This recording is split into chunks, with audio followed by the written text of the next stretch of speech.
Good morning. So today, first of all, it was wonderful seeing, were you able to make it yesterday? No, Oh, okay. So I'm seeing at least one of you at the CM yesterday. I'm sure I missed something wonderful. Yeah, it was really nice to hear Rabbi Yonah Rees talked about how what now for me at least is a famous story of how Rabbi Ovadia Yosef came to him in a dream to help him answer a question where there was an uncertainty about the potential mamzer status of somebody who came to him, and was helpful. In the dream, Rabbi Ovadia said to send him a draft halachic statement, and he would review it. He ended up sending it to his son-in-law, who reviewed it, and then he signed off on it. And through that, they were able to, somebody who, whose mother had married a Jewish man, then they had gotten divorced without a get, and eventually married another Jewish man, and had a son, had a child, and ordinarily that would be a mamzer, and so they were able to figure out a way to address the issue and prevent the mamzer. So really an amazing story. Shared some other stories as well, so it was really a wonderful opportunity to learn together. And then, I did the fastest because he had gone, Baruch Hashem, we were able to have a lot of learning with him. I did one of the fastest siyum that I certainly have ever done to try and make us all done by 8:15 so that they could have a mincha over there and I could make it over to mincha over here. Baruch Hashem, it all worked out. All right, so now we get to start Ketubot, which is amazing. So today we begin Maseches Ketubot. Let me share my screen. The Ketubah, just as a reminder, it's a document, it's the marriage document that details the husband's obligations to his wife, and the financial obligations primarily in case of his death or their divorce. At the end of Ketubot, we'll discuss whether the Ketubah is biblical or rabbinic. We saw while learning Maseches Yevamot that there are those who say that it is rabbinic and explain that the rabbis instituted it in order to make the act of marrying more serious, as it would prevent a husband from divorcing his wife too quickly. We also saw at the end of Yevamot that a husband has the right to increase the amount of the obligation of the ketubah, but he's not allowed to reduce it. So the minimum required amounts differ for first marriages and later marriages. Anyway, so that's an important thing to note and to understand as we begin. And Masechet Ketubot actually doesn't begin with a discussion of the ketubah, but rather the discussion of the date that the marriage is going to occur, date of the week that the marriage is going to occur. And again, as a reminder, the marriage has two stages. Kedushin or erisin is the first stage. That's effectively like a permanent engagement. It has halachic meaning because as a result of that stage, she is not allowed to have sex with anyone else, not allowed to have sex with him either, but it's a death penalty and a skila case if she does. Whereas even after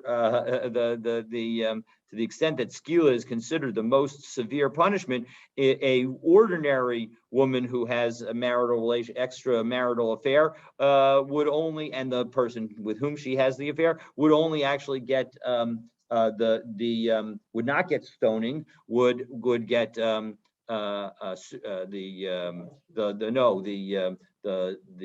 burning with the molten lead. So as a result,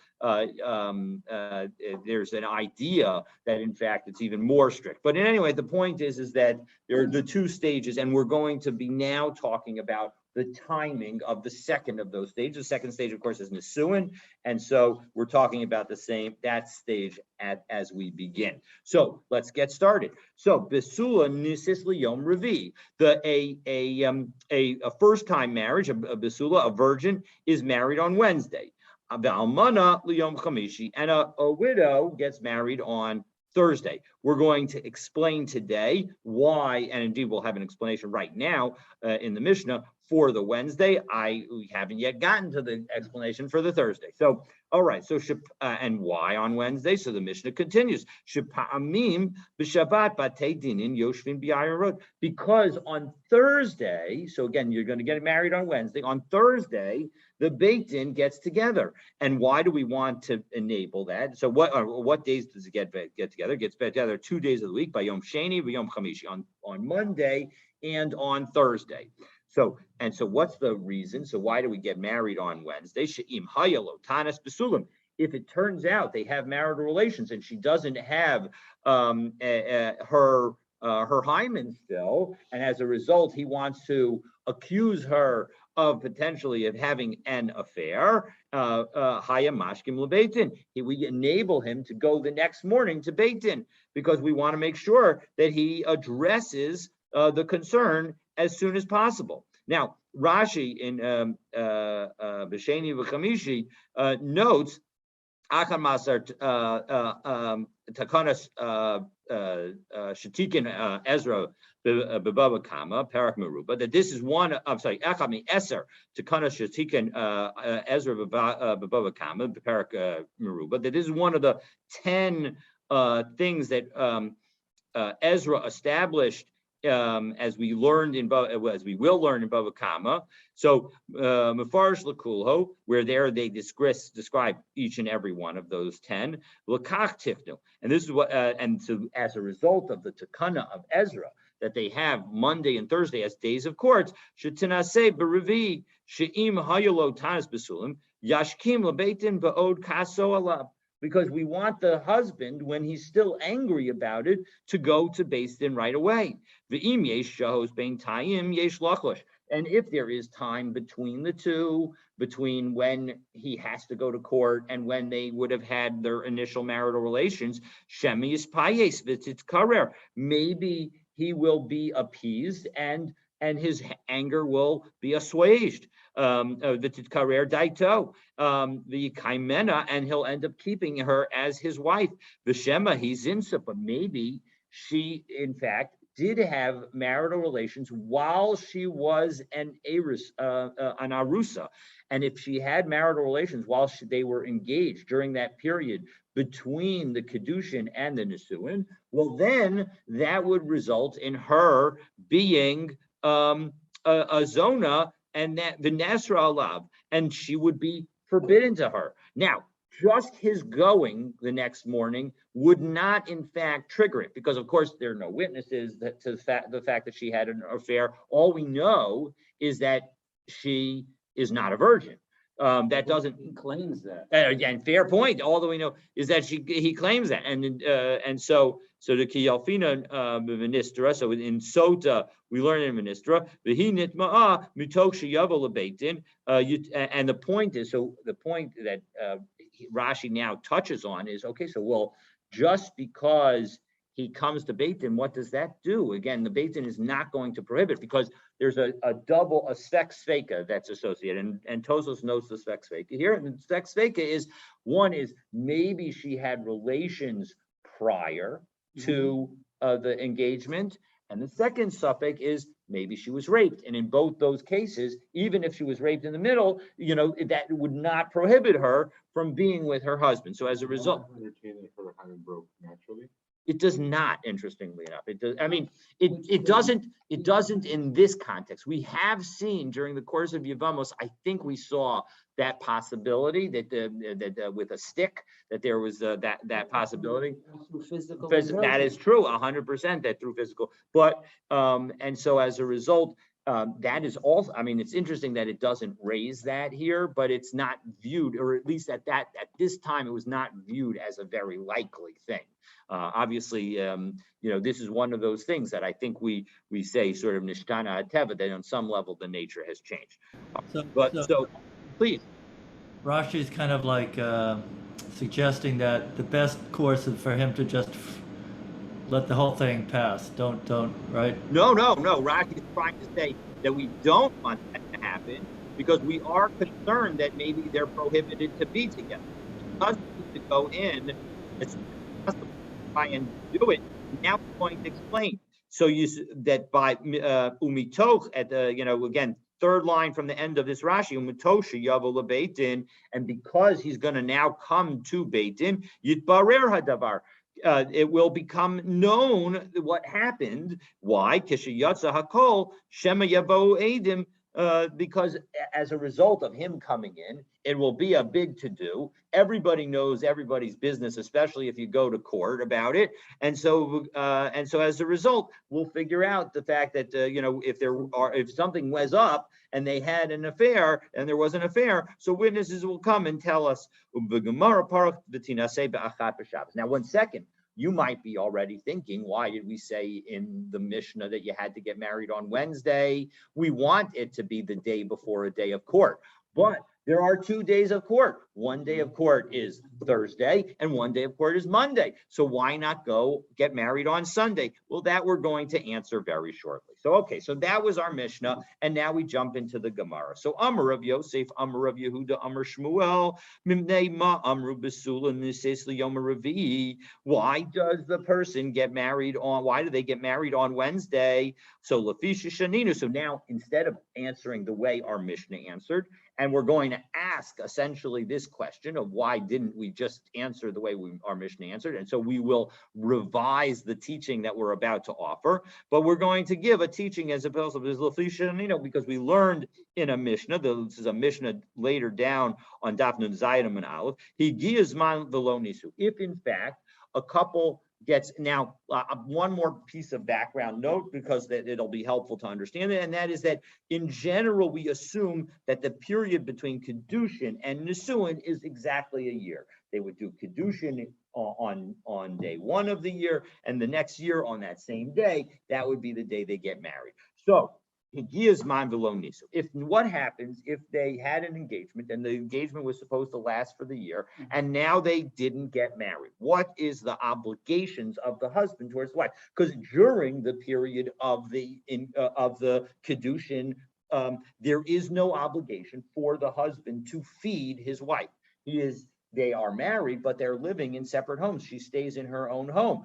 And so as a result, she is fed by her own family. But now that the time has arrived and they haven't been married, ochlos mishalo, he has an obligation for her to eat from his food. And not only is that obligation strong enough that it's monetary, but it has some spiritual component as well. The ochlos betruma, she is able to eat truma. Yachol higiyazman be'echad b'Shabbos. So now, why is it important to know that she's supposed to get married on Wednesday? Because I might have thought if the year comes and it's a Sunday, so as a result, maybe Yehei Mala Mizonos, he should actually have to provide her with food from Sunday to Wednesday, because Sunday was the anniversary of the engagement, and so maybe they needed to get married that day on that Sunday. So Lakach Shanino Besulos Nises Liyom Revi. So therefore, we say that they have to get married on Wednesday, meaning that that essentially the Wednesday after the 1 year anniversary is when they're supposed to get married. So please go ahead. If after the 1 year, is the obligation to feed her ended? No. Obligation to feed her begins after the 1 year and it continues forever because they're going to get married. What if they decide not to get married? So we're going to talk about exactly that issue. That's an excellent question. So if the rationale for not getting married on Sunday, we have not actually given that. You're absolutely right. We have not given the rationale. And so now Rav Yosef. So Amar Rav Yosef. So Rav Yosef says, Marei de Abraham, oh my gosh, master of Abraham, God, this doesn't make any sense. Tali Tanya b'delo Tanya. You are explaining why they get married on Wednesday based on a teaching that has nothing to do with Wednesday.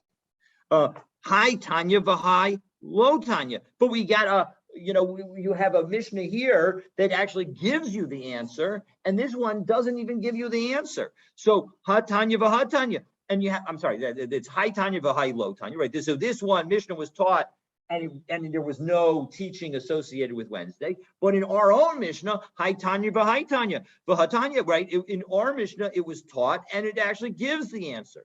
So Ella tali Tanya de mefarish taima. Rather, what Shmuel was saying is he was giving an additional reason, as we're going to explain. Tanya de lo mefarish taima. He's giving a reason that was not taught, so he's trying to add something. Sorry, that's a question. So he's going to give a reason that was not taught. So no, so rather Shmuel said. So rather Rav Yosef says that when Shmuel made his statement, which I quote, which he first quotes. Again, Rav Yosef was the one who was quoting this, right? Amar Rav Yosef, Amar Rav Yehuda, Amar Shmuel. He was quoting Rav Yehuda in the name of Rav Shmuel, in the name of Shmuel, that what Shmuel must have actually said is the following. This is what he said. Amar Rav Yehuda, Amar Shmuel. Rav Yehuda said in the name of Shmuel, Ma Amru Besula Nesis Liyom Revi. Why is she getting married on Wednesday? She'im Hayalo Tanis Besulam. So he should be able to go to court the next day. That's exactly what our Mishnah said. So great so far. So now we get finally the question that we're all wondering: why don't they get married on Sunday? Right? He could still go up and get up early in the next morning and go to Beit Din on Monday. So the rabbis were worried or wanted diligence. They engage in diligence in promoting the welfare of the Jewish women, right? So the idea is sheyehei torach b'seuda shloshi yamim, because they want him to spend 3 days. They don't want a chick-chock wedding. They want 3 days of preparation, so it's a nice affair. So that's the idea of not having the wedding on Sunday. Echad b'Shabbos, v'sheni b'Shabbos, u'shlishi b'Shabbos. So those 3 days he should be working to build a nice wedding. And then on Wednesday, that's when he will marry. Start the preparations the week before. Well, of course, you have Shabbos in the interim, so things won't be as fresh. I got married on Sunday. We did the prep, Yes, well, Baruch Hashem, today's a little different. I'm sure that you didn't do the cooking for all the food either. But but the point is that they didn't have caterers back in the day. Well, the answer to that, I don't know the answer. But I would say is that the idea is that we want the food to be fresh. And we will see more along those lines in a moment. But the idea is that presumably. That's a good point. Yeah. Yeah. So. This frame of mind, like. Yeah, I think that there's. Well, I'm not 100% sure about that. It's certainly clear that their focus is on the wedding ceremony itself. That we want him the physical preparation. That's exactly right. All right. The Akshav Shishaninu Shaktu. And so now that we know that the rabbis were diligent about this question, so Osa Shishaninu. So now that we've gone through this and actually explained it, now we can explain the Mishnah on Nun Zayin Amud Aleph. That what does it say? So Osa Shishaninu, that which we taught, Higias Man Velo Nisu, that if they married and if the time came, if the year came by and they haven't gotten married, Ochos Mishalova, Ochos B'Truma, she's allowed to eat his stuff and eat Truma. Higias Man Be'echa B'Shabbos. However, if it came on Sunday, Mitosha She'enu Yachol Lichnos, Eno Mala La Mizonos. So since, in fact, that's not the day for marriage, so that's going to be a problem. Now, I will note that the implication is that the interesting implication is that if it was Wednesday, if the anniversary was on Thursday, Friday, or Shabbos, does that mean that they need to get married on the Thursday or Friday that precedes it, or do they get to postpone it? Not completely clear, not clear at all from the Gemara. So, all right, so that is our first piece in the Gemara. So, Lefikach Chala. So now the question is all right. So what is the point, right? You made this excellent point, Stan, that well, what if they either just don't want to get married, etc., or what? How far do we take this statement? And the implication is that it's got to be him that is the groom that is the cause of the delay. So now let's take a look at that. So Lefika chalahu oshachalta he osha pirsa nida ena ma'ala la mizonos. So Rav Yosef continues that the implication of this, and not everybody's going to agree with this, is that if he became sick, if the reason for the delay is he becomes sick, or she becomes sick, or she becomes a nida, in that case, then she doesn't get the food right away because it was an ones. It wasn't anybody's fault that they weren't able to marry. Incapacitated. Yeah, well, that would be the chola case. That would be, I think they would include that in the chola case. And there are some people who don't make it a statement the way Rav Yosef did, but actually ask it as a question. What's the story if he becomes sick? Hasam taimamai. What's the reason? So mishum de anis, right? The reason that we would say that that he would not have to do it is because he was constrained, right? Or the reason that he's not allowed to marry on Sunday is because the rabbis constrain him, right? He has no ability to marry on Sunday because they told him that he has to wait until Wednesday. So too, if he's sick, he's an honest. It's not his responsibility. He didn't do it on purpose. It was beyond his control. That's the question. Does he have the financial obligation? It's that we're not talking about Baruch Hashem. Obviously, if she's starving and he's right in front of her, he has an obligation to feed her. But we're talking about from a marriage financial contract aspect. What is the financial obligation for him? Oh, Dilma, or do we perhaps say that no, it's that there's a difference. Hasa anis b'sakanta d'takinu l'rabbanan. That when it comes to the fact that he didn't get married on Sunday because the rabbi said so, well, that's because the rabbi said so. That's outside of him. But hakalo, but here he's sick. There's a little bit of aspect of his responsibility. She's still in her father's home at this point, right? Correct, absolutely. But the marriages were viewed as a financial arrangement, and so that's really exactly right. Does the father have the right for reimbursement of the food expenses on some level? Exactly. All right. And if you were to say that, in fact, even if he is sick, that he does have to provide her with food, what about if she's sick? Do we say that he still has to give her food? Matzi amrla anaha kamina. Can he say, listen, I'm at the wedding hall. I'm ready to marry you and take care of your food. You're not here to be married. So as a result, I shouldn't have to pay for your food. Or Odilma Matzia Amrala Le Nistachafa Sadehu, right? Or can she say listen, you're viewing me as if I'm like your field, right? I'm a contracted item. Well, if your field floods, that's bad luck for you.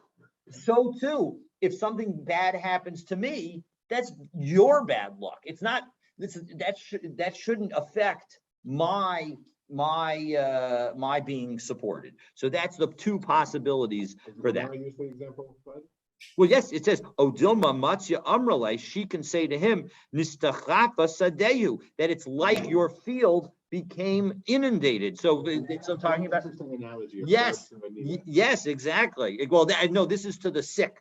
But yes, interesting. But the Imtin Salomer, so now they're going to ask about the need to place. The Imtin Salomer Amralein is and if we say that she can say, listen, my sickness is just as much your bad luck as it is my bad luck, so I shouldn't lose out on being fed.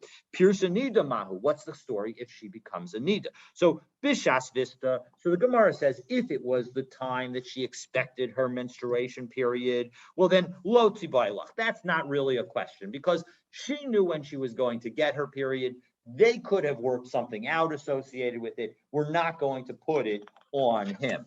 However, the lo masya amrale nistachafa sadeyu. But if it wasn't the right time, can she still say that same flooded comment? So we are going to apply that flooded comment by a period. Ki dibailach shalo b'shas vista. I'm sorry, I didn't read it right. So if b'shas vista lo tibailach, and now we turn to the bet. I'm a bet that she can't say in that situation where it was known that it was going to be her time. She can't say that it's like his flood being his field being flooded because, it was expected. And the comment about the flood, the field being flooded is about an unexpected thing. So kiti bailach, when can we ask this question? Shelo b'shas vista, when it wasn't an expected time for her period. So my kaven de lo b'shas vista havya matzia amrale nistachafa sadehu. Can we say that because it wasn't at the right time, she can now say it's like my field being flooded, like your field being flooded? Oh, Dilma kaven de ikanashi to kanamashanya vista, that there, because women don't always have a set time of month, that it changes from month to month. B'shas vista dummy, it's as if it were. And so as a result, it was predictable, and therefore it's not on him, but rather on her. And so as a result, it's as if she was, not that it was intentional, but at least it's not an onus in the same degree. And so as a result, we're not going to require it. Now, Whereas between him, the husband or the future husband, and her father, right? I mean, isn't that yes, what it is? that's the argument. The argument is who has to pay for her food? Is it her father? Right. It's not like she's not getting food. That is correct. That is correct. If we're talking about someone who is starving and not getting food, We're not talking about that, right? We're exactly, just talking about whether his financial obligation is kicked in. Correct. That's exactly the question. Right. Okay. But so her father would like it to kick in because he wants to get rid of that financial obligation. That's exactly correct. He doesn't want to have it kicked in because, he wants to delay it as long as possible or something. Exactly. Especially because he wants the fruits of being married to her if he's paying for her food. Right. Okay. So, What could they do if it was for Vista? They could get married before the year? yes, first of all, they can get married before, at least I believe. Certainly today we don't separate even kedushin and kedushin and nisuin, and at least she would know that it wasn't about that it wasn't something beyond her expectations. Meaning she'll know, a month ahead of time if it's the Veset, when the Veset is, she'll know a month ahead of time. And so as a result, either she can plan accordingly, or at least she knows it has nothing to do with him not wanting to get married to her. She knows that the fact that they're not getting married. Now, I will note that there are 3 different opinions about this question of whether a nida can get married. The Rambam actually says a nida is not, that this Gemara shows a nida is not able to get married. That is not, thankfully, how we paskin. We try to set up a woman's menstruation cycle so that she doesn't become a nida on the day of the marriage. We set up the marriage, we set up the wedding. So well, both. We use often even women who are not going to actually go on the pill when they actually get married will utilize it in order to regulate their menstruation cycle so that it doesn't create that problem. So it works both directions. Obviously, you want to try and set it up, but usually you're setting up the marriage, especially today, months in advance. You can't necessarily predict Like you that. said, it's always not 100% predictable. Correct, exactly, and that's why it's important to know these laws. And indeed, if in fact it is a marriage that happens during nida, they are not allowed to. The husband and wife are not allowed to have yichud until after she goes to the mikveh, and so as a result, it makes things very complicated for their marriage life. Because unlike a married couple, where once they have had sex and now they are a married couple, when she becomes a nida, there is no issue of yichud between the two of them, because we say that Jewish men and Jewish women have a degree of control, particularly in what we call pas b'sala, when one knows that the possibility of having exists. The pas b'sala means bread in the basket, meaning I know that this happens to me. Immediately after Yom Kippur, as soon as I'm able to eat, I'm not hungry any longer, because it's just, I know that I can eat, exactly, psychological. So too with this. So that is the Rambam's position. Your head, stop me. What happens after this year Uh-huh. and the man decides, I don't want to get married? So then we're not going to actually get that. The implication is clear that if they don't want to get married, then there's no, that's They go it. their They separate go their ways. separate ways, etc. Yes, They will need a get. You're absolutely right. They will need a get. Yes, because they have done kedushin. and if he died or something, then the Yibum would kick in, right? If he died, Yibum would kick in. That's exactly right. And so Even though, because, okay, even though, right, okay, yeah, and then and so that's the Rambam's position. The Rambam's position, you can't get married. The two other positions are, one is that we don't obligate, that the story here is explained that we're not obligating the guy to get married. Obviously, if he wants to get married, he can get married. That unlike the Rambam, this opinion says that if he wants to get married, he can get married. But there's no requirement because you can't have sex that first night, so we're not going to require them to get married. The Haflah actually says that what is our context here, and that the context for the Haflah is key, is that we said that they're supposed to get married on Wednesday because we want them to immediately be able to go to the Beit Din the next morning. Well, if she's a nida, that whole structure is irrelevant. And so as a result, this whole question becomes moot. Exactly. So anyway, so the point is that so now we have this question. This question fundamentally is, what happens if there's an ones? Do we say that the groom has the obligation now to pay for the food for the bride, or does he not? So Pashit Rav Achai suggests the following: Higiyazman below Nisu, that if in fact they got to the time and they weren't married, Ochos Mishalo for Ochos Betruma. It says that that he has to feed her, and she even gets truma. Below Nasu, lo katani. Now, what did the language say? The language said lo nisu in they using a passive, as if maybe that's not even the right. I'm not an English expert, but the like a passive voice of they were married.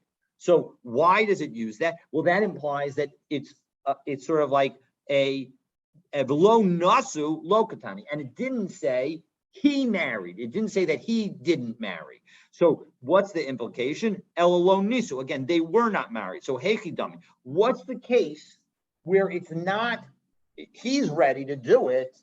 Because the implication of, if it were to say lo nasu, then it would say the implication is that he was choosing on some level not to marry. But here it's used the passive voice, and so it seems like it's something on her side that she was not ready to marry.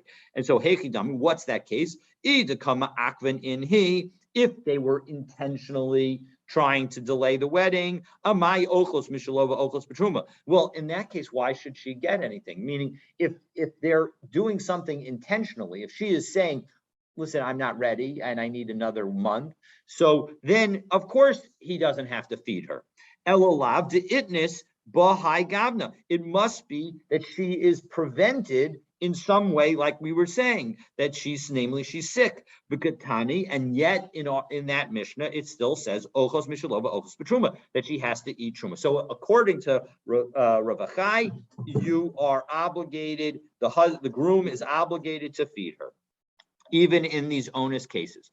Ravashi, la'olam emelach kol onsa lo achla. I can actually tell you that all of these things that were beyond their control, she does not have the right to eat his food. Udakama akve inhu. Well, 1 second. What about and that the Mishnah is talking about where he chooses to delay the wedding. So when and really it should have, the Mishnah should have said lo nasu, that he effectively did not get married, which implies a decision on his part to not get married. So why does it say v'lo nisu? But ID the Tana Reisha bidid he? No, because the earlier part of that Mishnah talked from the perspective of the bride. So Tana Namaseviv bidid he. So as a result, the end of the Mishnah also talked about it from her perspective. And so as a result, that's why you can't learn from this Mishnah anything about the husband's obligation, the groom's obligation. So now we're going to turn to whether or not a new but related issue. So we have just created a debate on whether we say onsin b'nesuin. Do we say that onus doesn't stop a nesuin obligation, namely the obligation of feeding the wife? Now we're going to turn to a different issue, but a related issue. If a husband says to his wife that I am giving you a get on the condition that I don't return in 30 days, and now it's 29 days and he's on his way home and the train breaks down or is delayed and he doesn't get there and it's an ones, is it a good get or is it not a good get? So we're going to have two ways of reading Rava. Today we will only be dealing with the first of those ways. The first of the ways is going to say the following: Amar Rava le'inyan gittin eino kain. That when it comes to a get, we don't say ones, that we overcome ones. Meaning that if an ones stops the person from coming back, it is a valid get. So unlike the position of Rav Ashi, Rav Ashi's position was ones stops the marriage, that effectively there is no obligation to support the wife. Unlike that, onus does not stop a get. Okay, so Alma Kasava Rava ain onus begittin. So based on that statement, it seems that Rava is saying that there is no onus when it comes to get. So Minala Ravaha, how does Rava know this? So we're going to give four answers, and we're going to give four answers. We're only going to give three today. We're going to give the fourth and final answer tomorrow. So that's your stay tuned. And I will be teaching, God willing, the daf tomorrow, an hour before Mincha.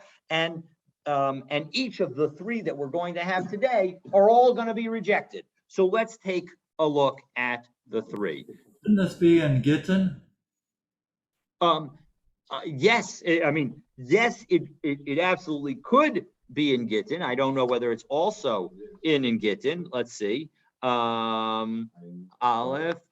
Yes, it is in fact in Gittin as well. This Gemara is found in Gittin as well. So you're absolutely right. Okay. So Minale Rava. How does Rava know this? If you want to say that it's from the following Mishnah in Gittin, so Harezek Giteich, right? He says to her, "This is your get. Im lo bati mekan va'ad shnei masar chodesh. If I don't return in 12 months, umeis b'toch shnei masar chodesh, and now he dies. Well, that's pretty much a sure thing that he's not going to come back within 12 months. So ain't no get. So, but it's not a good get. So what does that show? Meshud, the implication is Meshud de'eno get, that it's only because it's not a good get because he died. If there was any other reason that prevented him from returning within 12 months, even if it was an ones, chala harezeh get. And so namely, if he got sick and as a result didn't make it, it would be a good get. So the Gemara says, no, not necessarily a good proof. The dilma olam emalach chala nami eno get. Maybe I could say that actually, even if the person became sick, it also wouldn't be a good get. V'ha gufa kamash malan, and that the reason that they were specifically teaching in this particular case, the ein get lachar misa, that the point that they were teaching was that there's no get after death. That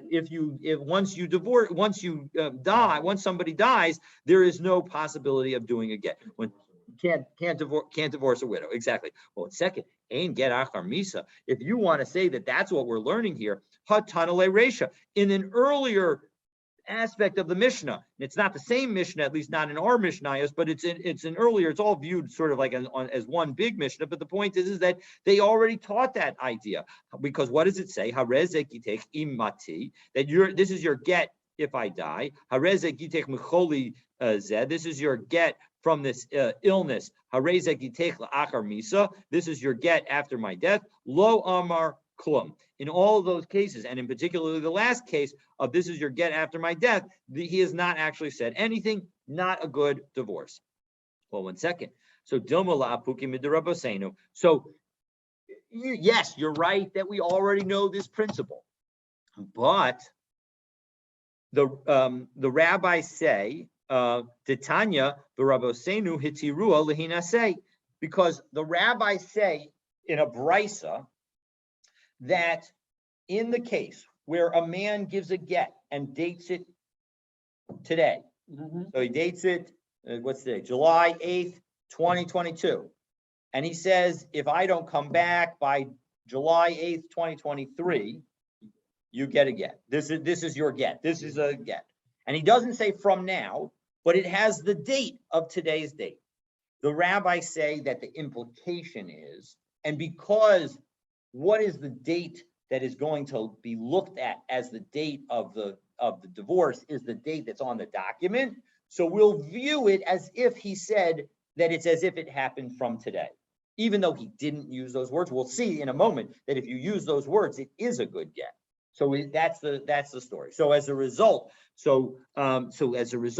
the reason that we need to specifically teach about the death is to say that is to differentiate ourselves from the rabbis who say that actually in that case where the guy dies, we'll view the fact that the contract itself, the get contract, has the date July 8th, 2022. We will assume that that's the date of that's as if it was retroactive. So V'amrina and Man Rabosenu, and who are these rabbis? So Amar Rav Yehuda, Amar Shmuel, Beit Dina Desharo Mishcha. That was the Beit Din that allowed oil. That there was a series of decrees, including Pas Akum and the Yayin Nesach and Yayin Akum, the various decrees of things and Bishul Akum that we're not allowed to do. One of the things that they were thinking about decreeing was prohibiting the olive oil of non-Jews, but it was clear very quickly that it was not something that the Jewish people could handle, and as a result, that decree never was effectively canceled. And this was the court that established that. They were the rabbis who would permit the marriage. And by the way, Rashi explains permitting the marriage means that she didn't need to get a chalitza. She didn't know because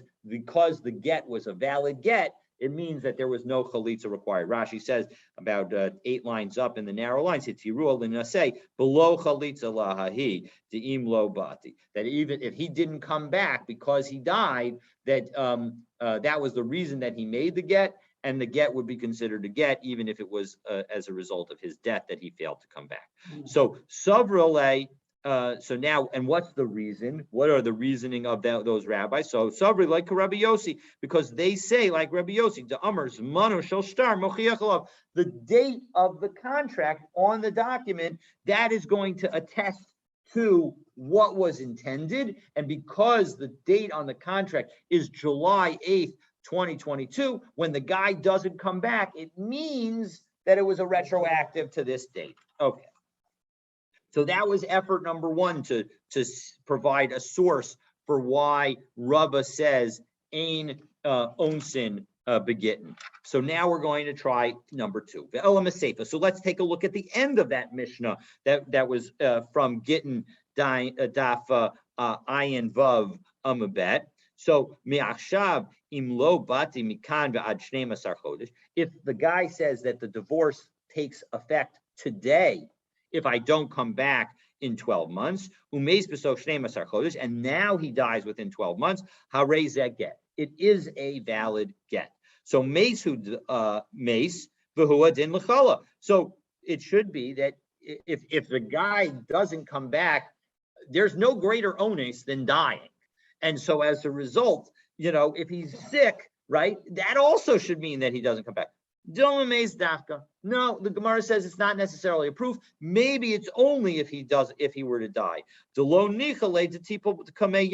Because the whole reason that he's doing this is because he doesn't want his brother to marry his wife. And so as a result, he's setting it up so that she won't have to go through the Yibum experience. So that doesn't work either. So now we do the third and final proof for today, Elameha. So we're going to do from here. So Dahu de Amr Lahu, right? Ilo Asina Mikan V'ad Tlasin Yomin Lehevi Gita. So he learned it from the following case. There was a guy who said that if I don't return within 30 days, it'll be a get for you from now. So that's what he said. Lehevi Gita. So let this be a get, okay? Asa B'sov Tlasin Yom. He comes. He's almost there at the end of 30 days.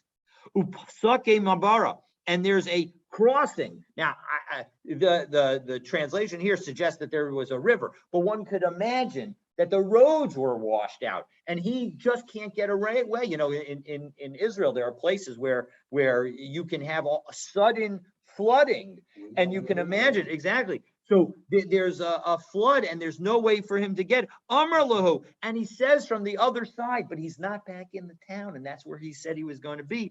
Chazu da'asai, look, I've come, I'm here. Amar Shmuel, Lav Shmei Masya. It's not, that isn't arrival. It's considered a divorce and the get is valid.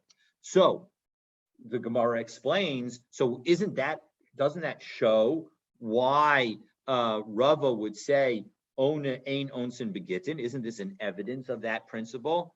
The Dilma onsa de shchiach shiny. No, something as frequent as either the being on the other side of a river or the in the rainy seasons the road being washed out. Yeah, he could have seen that and made a stipulation and said, listen, if I'm on the other side of the river, that also doesn't count.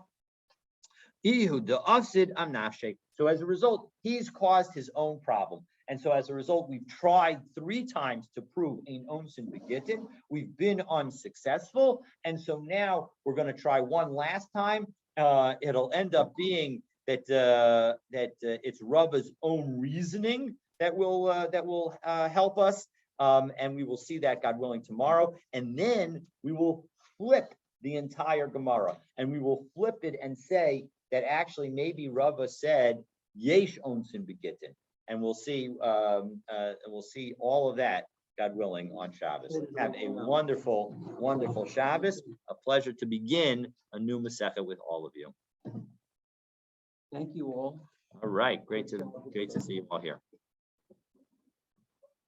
Thank you very much.